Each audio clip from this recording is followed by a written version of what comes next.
Welcome the next President of the United States, Donald J. Trump. Thank you. Thank you. So this is a new hat. Does anybody like it? You like the white one, the red one, or this one? A lot of people like this. What do we like? Should we give out a couple today? Huh? Who is red? That's good. That's good. Beautiful. Do you like that? Beautiful. Don't sell it tonight. We'll see it on eBay. I love it. Thank you. Okay, come on, let's do that. We're here. Who's young, handsome, and beautiful? Then we'll take a little older. Come on up. Come on up, darling. Come here. Come here.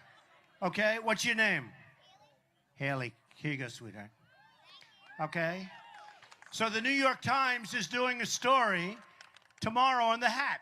They're saying it's the hottest thing in fashion, if you can believe this. And I'm the style section of the New York Times on the hat. So anyway, you know what we'll do? Who wants it back here? Who wants it? Good. Who wants it? Come on. Give me one. Good. Good. Okay, folks. So, what a nice train. Oh, beautiful. He's waving to me. Beautiful. That's called the USA right there, right?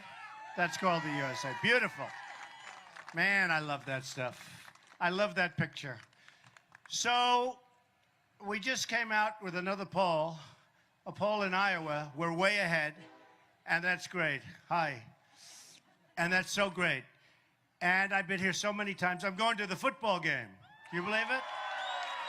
Right after this. In fact, they said, oh, this is only 10 minutes. Just say hello, Mr. Trump, for 10 minutes. But I said, what do you mean 10 minutes? Can't I give him the full version of the Trump speech? They said, no, 10, 15 minutes. So we'll just have a little fun. But I'm going actually from here to a couple of tailgating parties, and then I'm going over to the football game. Let me ask you, who's going to win the game today? So, a lot of spirit. Huh? No? No? Huh? No? It's going to be a great game. Which team is favored to win? Yeah, that's what I hear. Okay. Well, if you don't mind, I'm not going to pick one. Does that make sense? That makes sense. Everybody fully understands that. So our country is in trouble. We have a lot of things going, but the best thing we have is our people and our potential. And we're going to make this country so great again.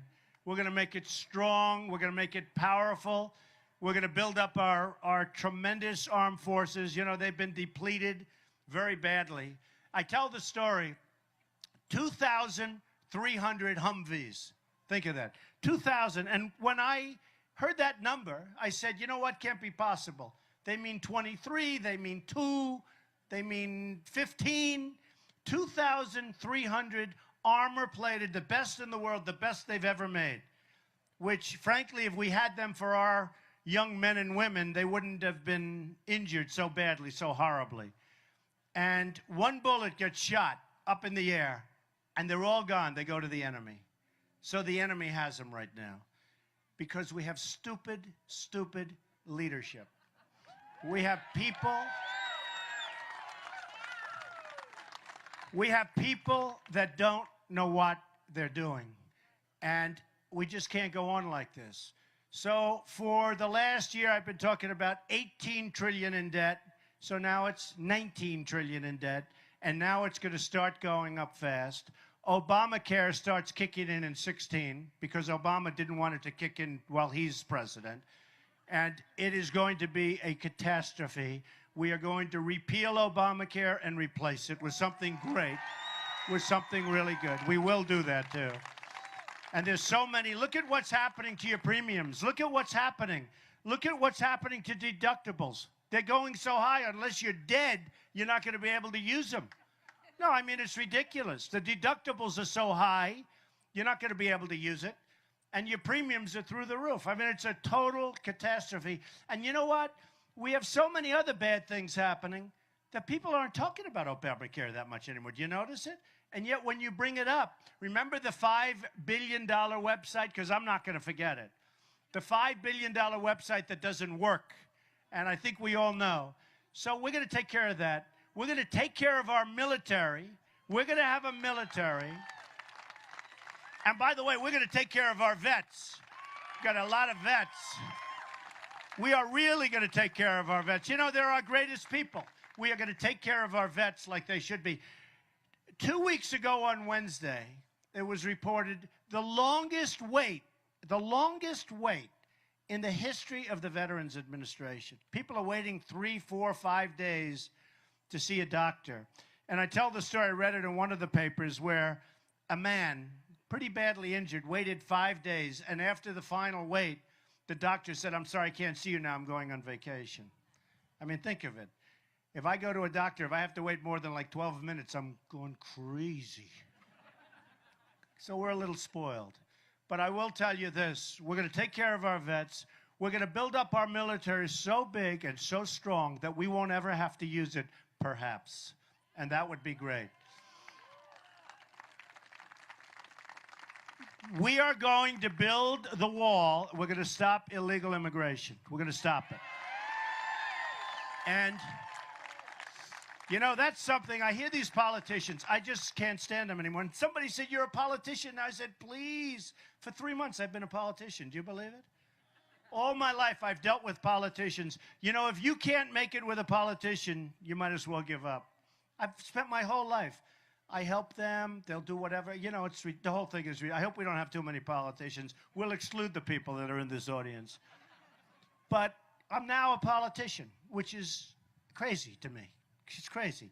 I actually had something. I had jury duty. Do you believe it? All of a sudden, they give me for jury duty.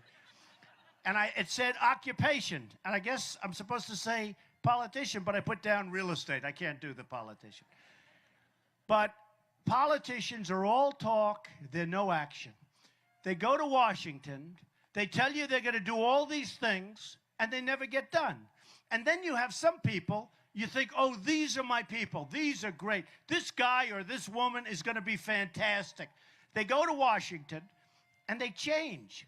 They see the beautiful ceilings, the vaulted ceilings.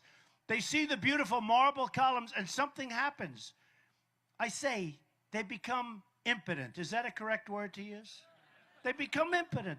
Something happens to them. When they're back in Iowa and when they're back in New Hampshire and South Carolina, we're winning in all of these states. We're winning everywhere. We just got to poll Georgia, Florida. How about in Florida? You have a governor from Florida and you have a senator who's actually a sitting senator, and I'm leading in Florida by a lot. I mean, can you believe it? Because people... And I'm leading the pack, I will tell you, with the people. People are tired of incompetence. They're tired of people that don't get it done.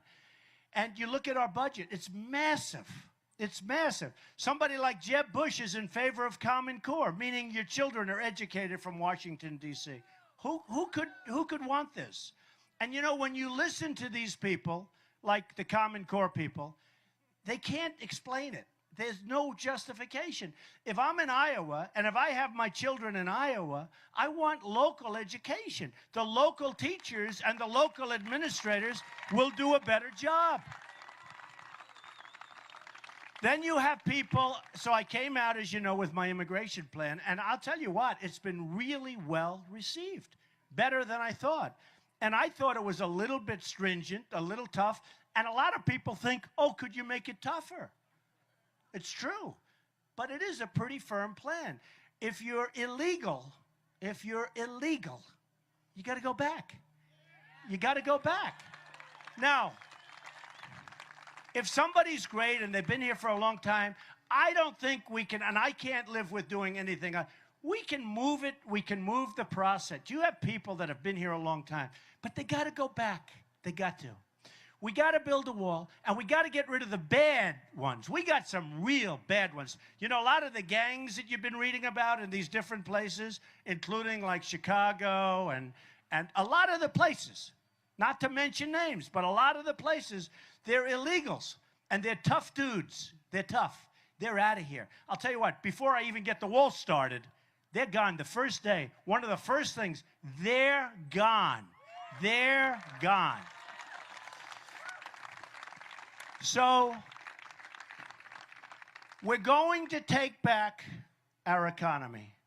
Right now, if you look at what's going on, trains like this, they're going, and you know where the stuff is going? Goes to China. They don't pay us. We pay no tax. You know the whole thing with the tax. A friend of mine who's a great manufacturer, he sends stuff to China. He has to pay a fortune in tax. When they take his product, they don't even take his product. They don't want it. And yet they send, and we're stupid. We take everything. No tax, no this, no that. I like free trade. But when you have free trade, you have to have smart people, smart negotiators. We don't have those people. We don't have those people. And believe me, if I'm elected, I know the smartest. I know the toughest. I know the meanest. Some are just horrible human beings. They are. They're horrible. You would not have dinner with them, I'll tell you. This gentleman here, who's a great vet, you wouldn't want anything. But you know what? I want them represented. Do you agree with that? Or would you rather have a very nice person like Carolyn Kennedy, right? She's representing us in Japan. She knows nothing. She admits she knows nothing. But we are going to have the toughest, the smartest. We're going to have people that are so good. We're going to have the greatest negotiators. I know them all. I know the good ones. I know the bad ones. I know the overrated ones. I know the ones that will really do a good job and keep friendly, which I want. We'll have better relationships with China, Japan, Mexico. We'll have better relationships than we do right now. We don't have good relationships, and they all rip us off. So last year, I was just curious. And last year, I said, how much money do we lose with China? Meaning, what's our deficit? It's over $400 billion. Think of that. $400 billion. I said, what do we lose, just out of curiosity, what do we lose with Japan? I was surprised. Not that bad. About $60 billion. Not that bad. Not bad. You know, we only lost $60 billion. How would we like to have? Iowa would like $60 billion. There'd be no taxes for the rest of your lives, right? So, and by the way, my tax plan is going to come out in about 3 or 4 weeks, and we're going to lower taxes, especially for the middle class. We are going to make sure that my friends in the hedge fund business who make a fortune and pay virtually no tax, they are going to start paying taxes. They're going to start paying taxes. I don't care. You know, I'm self-funding my campaign. I'm spending my own money. When I fly here, I spend my own money. I don't need their money. I don't want their money. And I feel sort of foolish because guys are coming up to me saying, I want to put millions of dollars. One guy, $5 million, and I'm turning him down. I say, I don't want it. I feel like, honestly, can I use a bad term? I feel like a schmuck. No, I'm turning down millions of dollars. Bush, he's raised $125 million, $130 million. He gets it from China. He gets it from the Wall Street guys. He gets it from all of these companies. And once you get, oh, I love that sound. Ooh. No, I love it. It's progress. But you know what? When I'm president, that train's going to be moving a hell of a lot faster. It's going too slow. No, it's true. Well, no, that's because your engineer, think of this, the engineer actually stopped because he wants to listen to the speech. Can you believe that? No, that sucker's going to be moving. It's going to be loaded up, and it's going to be, I don't know where the hell it's going, but it's going to be going fast. So the hedge fund guys have to pay. Now, they're supporting Hillary, who may not get to the starting gate, folks, right? I don't know. She may not get, I don't know. Who cares? It doesn't matter. I'm not worried about her. I'm worried about the first guys. You know, Perry isn't he a nice man? Mr. Perry, Governor Perry. He's gone. Good luck. Oh, he was very nasty to me. But, you know, yesterday I put out a tweet. I said he's a wonderful man and I wish him well. People couldn't believe. But, you know, when you win, everybody's wonderful, right? And I think he's one. I think he's actually a nice guy. But he dropped out. So we have a total of 16 people. So when I'm getting nationwide 32, one poll came out 40. But when I'm getting 32, and it's sort of funny, I have a poll at 40, I have a poll at 32, and then I have these other polls, and, you know, they're all like that. Winning in Iowa, winning in New Hampshire, winning every place by a lot. And then I here's the headline. Carly is surging. She's got 3%. I hear Ben, who's a nice guy, Ben Carson, is a very nice man. He's surging. but he's way behind me. I'm saying, well, what about me? I'm leading. They don't mention that. The headline is Carson surging. I keep saying, what about Trump?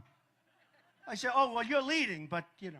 And by the way, I'm surging much more than him. I'm surging more than anybody.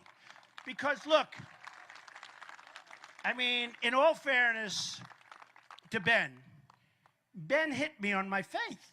You don't hit a person on faith. I don't know him. He knows nothing about me. I'm Protestant. I'm Presbyterian. I believe strongly, believe in the Bible strongly. But he hit me on my faith. No, I believe strongly. You don't hit a person on faith. And he was nice enough to apologize. He actually apologized, which is nice. Most people won't do that, so I respect that.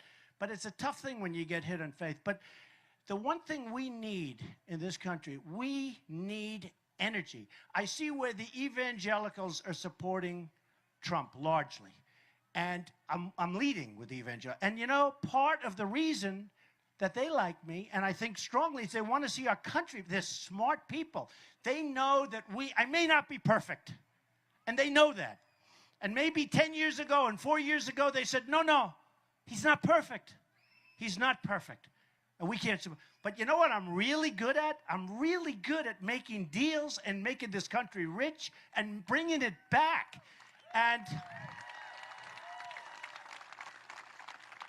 I saw Pastor Jeffers, I saw a few of them on television the other night, and they said, how do you explain that Donald Trump, and again, I'm Protestant, how do you explain that Donald Trump is leading substantially, by substantial numbers, with the evangelicals? And they said, because they're tired of losing. They're tired of getting these people that don't do anything, that have no energy. And it's true. People don't have energy. I don't think Ben has the energy.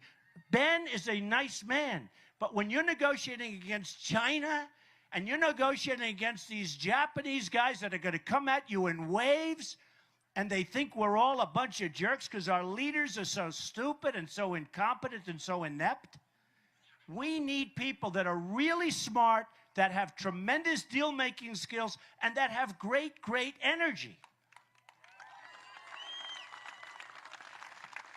We had a case where Hillary said and Jeb said, and they used the same word, and it was the same day a couple of weeks ago, I don't like Donald Trump's tone, his tone, my tone. We have people, Christians, in Syria and other places, ISIS is chopping off their head. They're chopping off their head. They're drowning them. They're killing them. If you're a Christian, you have no chance. Do you know that if you're a Christian from Syria, it's almost impossible to come into the United States? If you're a Muslim from Syria, it's the easiest thing to do is to come into the United States. It's one of the easiest places to get in. Can you believe this? But if you're a Christian and they're the ones that need the help, you can't get into the United States. Now, I don't know who's setting those regulations. I have a pretty good idea. But it's not going to happen anymore. But they were saying at the same time, they said his tone, T-O-N-E, tone. And I said, you know, we need that tone today. We need energy. We need strength. And we can't be low-key and nice and beautiful. And a woman came up to me and she said, Mr. Trump, I love you. I'm a big supporter and it doesn't matter. But I don't know if you're nice enough to be president. And I said, actually, you know what? I have so many friends. I have great relationships. But some people don't think I'm nice. In a CNN poll, I won on almost every topic. And they'll tell you back there. They're shooting here. They're all here live. They're all over the place. But you know what? They'll tell you. Otherwise, I couldn't say it. I won huge by 3-4 times. Leadership, the economy, almost all the important. The only thing I sort of was down the bottom in terms of, is he a nice person? Actually, I think someday I'm going to win on that because I am a nice person. But you know what I told the woman? I don't think it matters this time. I think today we're looking for real super competence. We're tired with this nice stuff. We need people that are really, really smart and competent and can get things done. We need people with an aggressive tone, and we need people with tremendous energy. And I'm your candidate, okay? So just to finish off, this is a fantastic crowd, and I really appreciate it. And they said 10 minutes, and I wanted to go much longer because you had so many people standing out here, and it's hot and all of that. But I have to tell you, I love Iowa. I really appreciate that you understand what's going on. The people of Iowa really do get it. They really do get it. And, I mean, look, you know, you're hard-working people that really don't want anything. You just want to see this country be great again. And that's what I'm going to do. I'm going to make this country great again. I'm going to make this country greater than it has ever been before. Better. Enjoy. Thank you. Thank you very much. Thank you. We will make America great again.